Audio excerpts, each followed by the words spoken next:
Best cinematography, best actress, best picture, calling it now.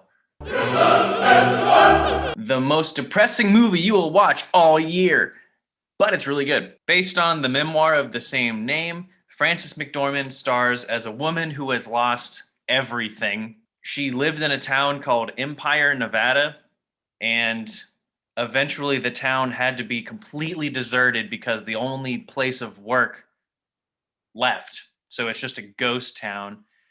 Again, she lost everything, so she decides to become a nomad, and you learn a lot about what nomads do.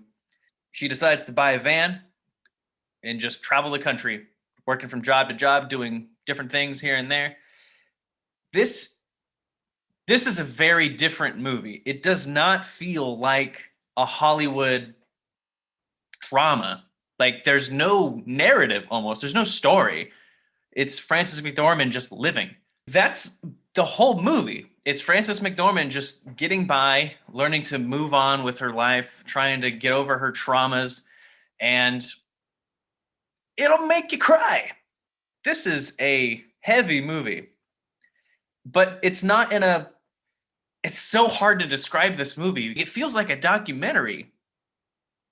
Like if this wasn't one of the greatest living actresses in front of your face, you would think this is a fly on the wall documentary about nomads. The scenes are quick. Like these are a bunch of very quick scenes that some of it is just Frances McDormand waking up early and walking on the sunrise as she's waving to people leaving, or it's a lot less silly than what I'm doing. Like it's very poetic.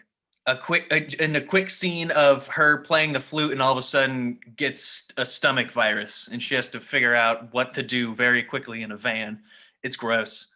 And she befriends another woman who we find out that she's dying of cancer and she wants to travel to Alaska for one last. She went there as a child and wanted to see it again. As usual, Frances McDormand destroys this role.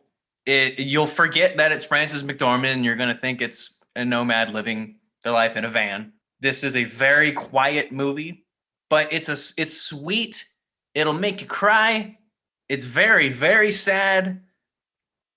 There's a lot in this movie, and it's definitely not for everybody. This is the kind of movie that it's just like reeks of Oscars. This movie also makes me very excited for Eternals later in this year because the director made this, which is a beautiful, very quiet movie, and then she's venturing off into Marvel, which seems to be like Disney's thing. They get an indie director and then give them $200 million and see what they can do with it.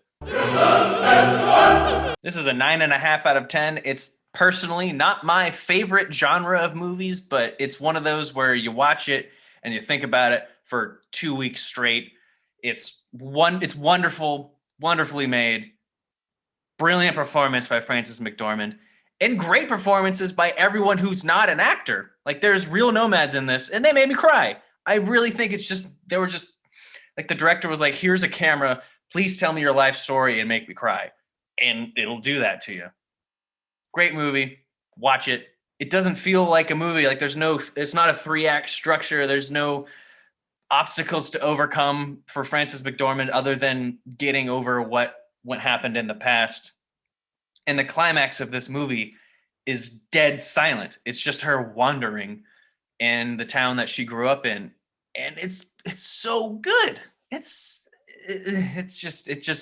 sticks out. This movie sticks out. It's going to win a bunch of Oscars, I guarantee you. It's between Minari and Nomadland. I also discovered in this movie I could not pull off being a nomad at all. I like beds.